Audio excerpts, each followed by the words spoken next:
Final Fantasy VI is easily one of my favorite entries in the Final Fantasy series. It could even be my top favorite of the whole series, but since I still have some games that I haven't played, it's a bit too soon to say that for certain. What I can say is that I very much enjoy the 6th entry in the Final Fantasy series. I love the large cast of characters, I love the mix of serious and often tragic storytelling, with some goofy, light-hearted moments mixed in as well. This makes the game feel like an epic quest, but also very human as well. So when I started to approach making a video about my favorite moments in Final Fantasy VI, I ran into a problem. There are so many great moments in this game that it's hard to pick which ones to include. I did think about expanding my list to 10 entries, but since I want to keep these videos uniform, I just had to think hard and decide on 5 that I really enjoyed and that had a significant impact on the story or a character's development. This meant that some of the more lighthearted, funny moments got passed over because while they're enjoyable and while I really have liked them, they don't have the level of impact on the story and emotional impact as well as the more serious moments do. I'm sure that at various times, the list of 5 could change slightly depending on my mindset and where I am at that current time. However, I do think that the top couple of moments would probably remain solid no matter what. Also, if you have a favorite moment that didn't make my list, know that it probably was thought about and that this is just what I landed on for my list. It is by no means definitive or exhaustive of all the great moments in Final Fantasy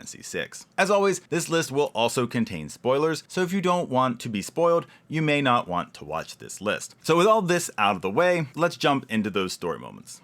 At number 5, I have Poisoning of Doma. The enemy of Final Fantasy VI is revealed pretty quickly. There is an evil empire, known only as the Empire in the original, but it is called the Gestalian Empire in later releases. You can see how they are evil in little glimpses throughout the early story. The fact that they basically made Terra a living weapon under their control and were willing to burn down the castle of their ally simply because they thought that she might be there shows that they're pretty evil. Even so, I felt like the full display of the depravity of the Empire came with this event, the Poisoning of Doma. While this makes for an interesting and impactful moment just on its own, the moment also adds a bit of a wrinkle and a depth to the Empire itself. It presents that even within the Empire, there are 2 strands of thought. One that is at least somewhat more noble, and one that is completely despicable. In this event, these 2 positions are represented by General Leo and Kefka. General Leo is a noble and upstanding man despite being loyal to the Empire and going along with its ambitions. His reputation is such that even his enemies respect him. It's a humanizing element to the evil Empire. Leo's failure to realize the evil of those he follows does taint him, but at the same time, he is not the traditional evil villain type. He's a man who cares about his men, humanizes even his enemies, and doesn't want to resort to horrific means to win an easy victory. The more traditional evil villain type role goes to Kefka. Kefka here shows the true depths of depravity of the Empire and its agenda. It is unclear if Kefka did this on his own or if Emperor Gestal knew about his plan and approved. The fact that Leo is called away by Gestal and Kefka is left in charge makes it feel a bit suspicious, but we're never really told. Also, Gestal turns out to be very much willing to do whatever it takes, so it wouldn't surprise me if he was the one who gave the order or at least approved of Kefka's idea. Because unlike Leo, Kefka and Gestal have no qualms about treating people as disposable and acting in awful ways as long as it furthers their goals and motivations. In addition to these things, this event has some pretty big ripples, the largest being the impact upon Cyan. Cyan is haunted by this event, which killed everyone in the kingdom, including his wife and son. The knife twists further as he has to say goodbye again soon after when he sees the souls of everyone boarding the Phantom train. This continues to haunt him into the second half of the game when you have to enter Cyan's dreams to help him overcome the grief and despair he feels due to this event and the others he's experienced. This event leaves a huge impact on Cyan and leads him to join the Returners' resistance against the Empire. While it isn't as obvious, it is likely that Celes joins the party due to this event as well. She's arrested as a traitor to the Empire, but it's not explicitly said what she did. There are some hints that she learned of Kefka's plot to poison Doma and spoke up against it, which ended up with her arrest. This would then be 2 people that became main members of the party due to this atrocity. And a fun little bonus is that it was also pretty fun chasing Kefka around the Imperial camp with Shadow and Sabin, who doesn't love being told that Kefka isn't a waiter multiple times throughout.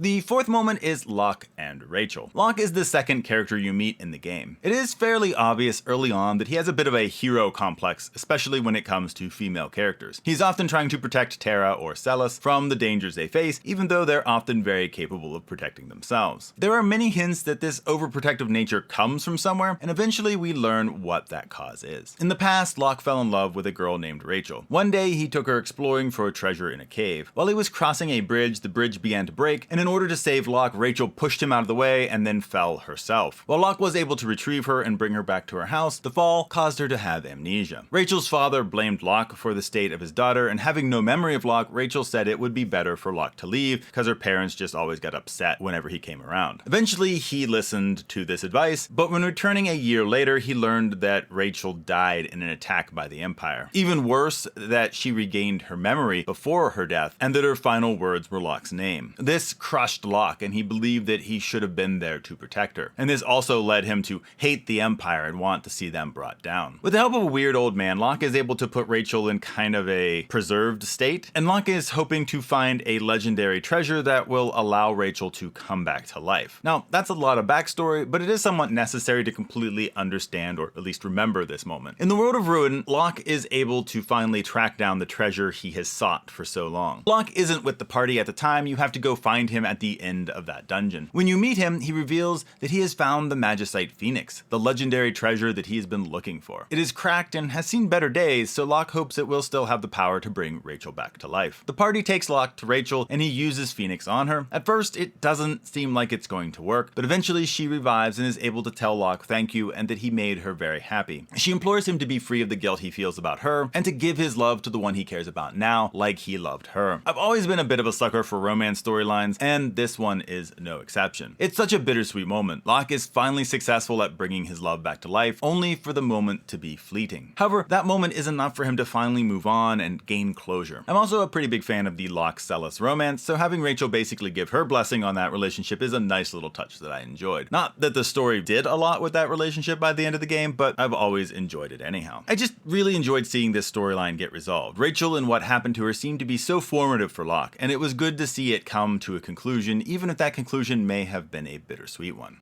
The third moment is learning Terra's history. While you got the feeling that Locke was shaped by a pretty big event early on, his backstory is not the biggest mystery in the early game. That goes to Terra. This mysterious woman can use magic naturally and is being controlled by the Empire using a slave crown. Who is she? How can she use magic? How did the Empire get a hold of her? Why does she resonate with the Esper found in the Narshe mines? These are all questions that the beginning of the game sets up. These questions intensify when the party returns to Narshe later in the game. This time, while Terra interacts with the Esper, she completely transforms, gains the ability to fly, and takes off to an unknown location. After finding her once again and going to the Magitech research facility, you learn who she is. One of the Magicite you recover from the facility is from the Esper Maduin, who turns out to be Terra's father. It is then revealed that Terra is the daughter of a human mother and Esper father. Her mother Madeline, disgusted at the human world, stumbled upon the gate to the Esper world and fell in love with Maduin, which resulted in Terra. This arrangement didn't last, as 2 years later, the Gestalian Empire finds the entrance to the Esper world and invades it. Due to this invasion, the Elder of the Espers decides to cast a spell to expel the invading humans and seal the gate to their world permanently. There are many Espers that are still distrustful of Madeline, and they accuse her of helping the Empire invade their land. Due to this, she runs off with Terra and Maduin follows after. This leads to the three of them being caught up in the spell and expelled from the Esper's world. Emperor Gestal is then seen finding Madeline and Terra. He realizes that Terra is half human and half Esper and takes her. While Terra's mother tries to stop him, Gestal either knocks her out or kills her and then walks away with Terra. In many ways, it's a pretty heartbreaking story. However, it does give a lot of understanding to why Terra is so unique in the world. While in some ways this does help understand the mystery behind Terra, this revelation is one that Terra has to struggle with through much of the narrative. Between her traumatic childhood and her origin, she often feels like she's very different than others. This particularly manifests itself in Terra often not experiencing emotions like other people, and she worries that she never will. The good thing is that she does, but that's a different moment in the game that I'm not covering.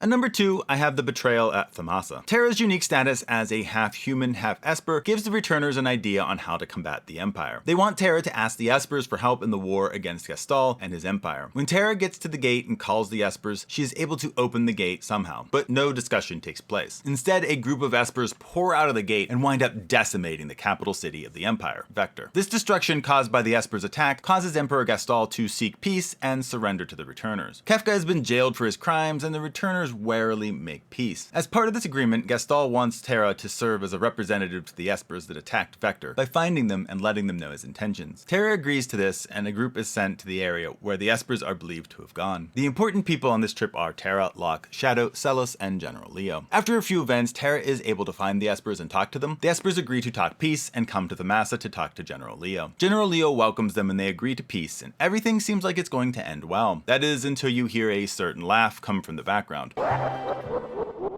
Kefka appears with orders from the Emperor to turn all the Espers into Magicite, and the whole situation has been a ruse. What is very interesting about this betrayal is that this action betrays the Imperial troops that were sent on the mission as well. Kefka's special Magitech units attack the troops sent on the mission as well as Celes. General Leo also confronts Kefka and tries to put an end to him and his evil ways, but sadly the noble General Leo is unable to defeat Kefka, and Kefka puts an end to him instead. It is at this point that the Empire seems like it wants to fully rip off the facade of any noble intentions. Those who have been the face of that noble side, like Leo and Celes, are now completely expendable. All that matters for the Emperor and Kefka is power, no matter what they have to do to gain it. While I wasn't surprised that this wound up being a trap, I was surprised that General Leo was deemed expendable in the process and that he lost his life. The only thing that has always bothered me about this moment is how Kefka can just one-shot so many Espers all of a sudden. I'm sure there could be some in-universe explanation to this, but it certainly seems a little overpowered for him to take out all the Espers that broke through the first time, and then the next group that comes after they reopen the sealed cave. It always seemed a bit overpowered of Kefka, to be honest, but it doesn't stop the moment from being one that I really enjoy.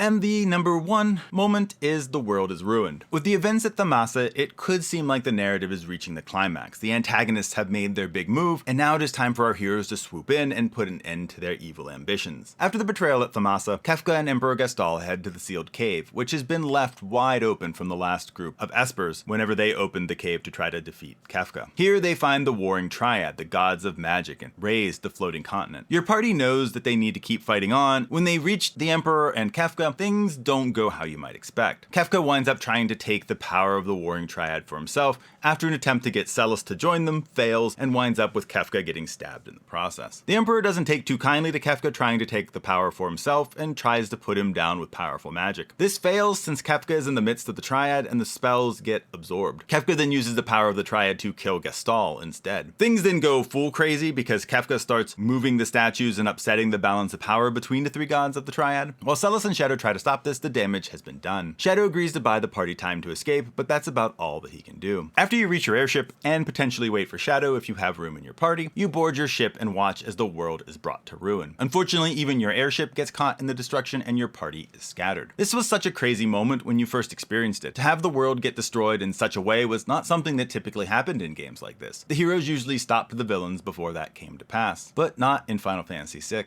The fact that your party gets scattered as well really makes it feel like you're starting at the beginning once again, having Celes try to find all of her companions and take down Kefka once and for all. It's probably pretty easy to see why this is the top moment of the game for me. It is a massive event in the game and one that saw the villain succeed in bringing ruin to the world and setting himself up as if he were some kind of god. Sure, you can argue that the victory was short-lived, but Kefka was able to bring about a level of destruction that many villains just aren't able to accomplish. And those are my top 5 moments from Final Fantasy VI. There are many other moments that are amazing that didn't make it on my list though. The opera sequence, the opening march, Locke's clothes stealing escapade in South Figaro, and many others. While these are good moments, I felt like my list hit some big moments that really impact the narrative in major ways and were ones that I just really enjoyed. However, this is just based on my opinions. How about you? What are some of your favorite moments from Final Fantasy VI? How different are they from mine? I'd love to see your list in the comments. That's all for this ranking though, so I'll see you in the next video.